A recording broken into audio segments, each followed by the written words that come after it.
Why do we have rebranding? We have rebranding because people don't know what coherence truly means. People out there will try to persuade you that being coherent means never changing a single thing about yourself, about your presentation, and your appearance through your entire life. Why does that sound like the definition of stagnation?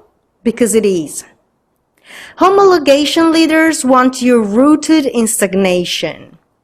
They act like quicksand, and it's actually their role in society. They attempt to freeze you in time and mindset, because if you change, if your demeanor changes, if your appearance changes, you stand out. And those who stand out become a danger for the entire community. Like everyone has to want to be part of that community. So what does coherence actually mean? Studies show that body cells replace themselves every 7 or 10 years, which technically means that your biology has partially changed while remaining the same. Change is part of our existence. The fashion when you were 8 years old is different than now. Have a look at TV shows, literature, art, anything you can think of changes over time. That's called evolution. It's the way the world keeps going. One thing Gothic authors enjoy adding to their books is that vampires can survive through time only if they find a way to adapt to change. Anne Rice, for example, is one of such authors. Her ancient vampires generate new vampires so that these people can teach them how to adapt to the new times. Adaptation is the strongest tool humanity has to survive the events, and we as individuals mold our personality based on the experiences life throws at us. Carl Jung believed that over time our whole way of thinking could change. While it is true that through time the synapses in our brain build new connections, I personally adhere to the line of experts who believe it's not a complete makeover of the brain, but rather minor changes. Our personality does not change over time, but it is multifaceted. A person may be a ballerina, a nerd, or a popular girl. She might be asexual or any other orientation. She might be a leftist or a right-winger, and this could go on. Because we as individuals are never just one thing, and something belonging to our past might not be as past as we may think. Just like something completely new to us may ring a bell deep down within ourselves. Being coherent means first and foremost to be coherent with who we are right now, regardless, especially, if it's different than who we were yesterday.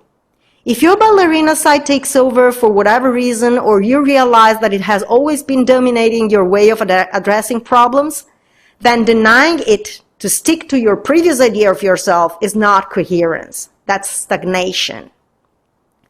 I didn't pick the ballerina example by chance.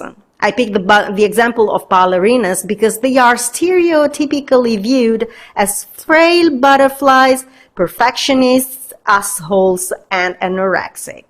They are portrayed as highly competitive and selfish, malnourished, and neurotic. How many categories do you belong to? Are you a student? A worker?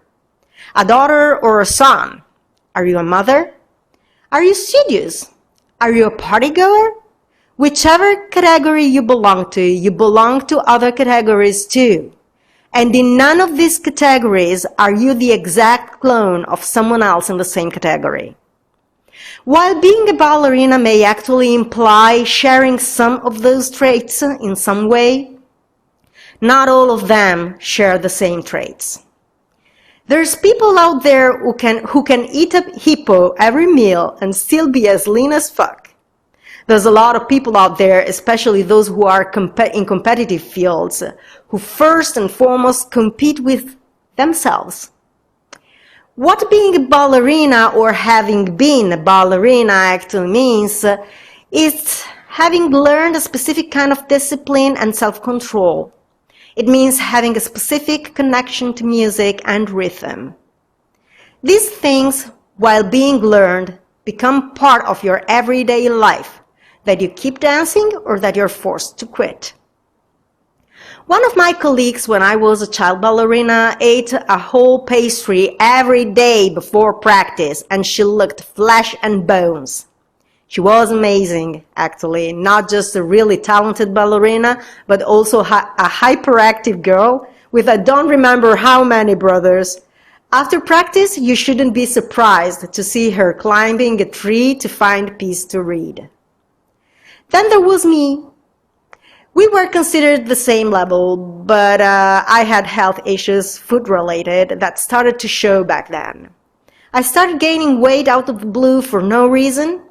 If I had insisted to follow that path, I would probably have ended up fitting right in the stereotype. I studied ballet for 8 years at an age when rules like those crawl under your skin until they enter your bloodstream and become a breathing part of every single cell of your body. Being a ballerina is something I haven't been able to get rid of for over 30 years. No matter how at ease I feel being a writer, no matter how comfortable I am in my current skin, I can't help thinking that my sense of rhythm when I write and my discipline, writing series of books, are the expression of that part of my life. Actually, there's even more to it. I barely ever listen to music exactly because the moment I do, I start dancing, and dancing reminds me of what I couldn't be. It hurts. It will always hurt. Because of that stinging nostalgia. It feels like what Germans call Heimweh, literally translated in painful home. 30 plus years later, dancing still feels like home. That's one of the main reasons why I think we need to learn to adapt. Because at 46, I might go back to dancing if I so choose, but I will never be the ballerina I couldn't be back then. I can be other things and make good use of what I learned and experienced through such an important phase of my life. Change is something we can hate, but we can't avoid. And one of my deepest desires has always been to draw a line and come back after a complete makeover that mirrors the current version of me. So this is why we're going through a rebranding of my image as a writer and an elder goth.